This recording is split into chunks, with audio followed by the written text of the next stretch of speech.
Ha iniziato dalla provincia di Treviso il suo viaggio in Italia da Premier, visitando una scuola ed incontrando i sindaci e gli imprenditori del territorio. Era il 26 febbraio e quella trevigiana è stata la prima uscita ufficiale di Matteo Renzi da Presidente del Consiglio.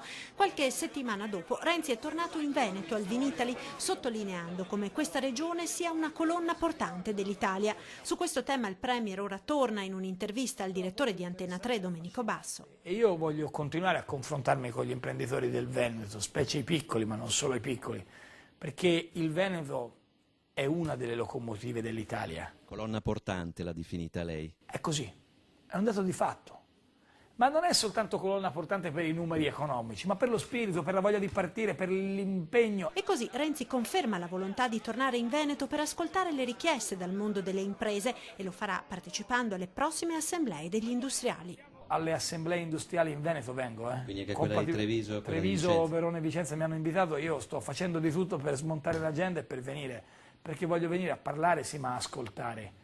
Lì c'è un mondo imprenditoriale forte, tosto, solido, mi interessa, mi sta a cuore. E così Renzi risponde alle richieste che gli sono arrivate dal mondo produttivo veneto. Mi è stato detto agli imprenditori, abbassa un po' l'IRAP, meno 10% di IRAP.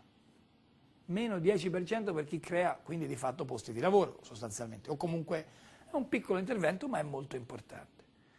Mi è stato detto cambia le regole del lavoro, se oggi Electrolux anche in Veneto mantiene la presenza è grazie al lavoro di tutte le istituzioni.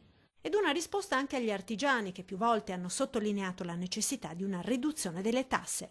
Ogni centesimo che viene risparmiato dallo Stato deve andare totalmente alla riduzione delle tasse.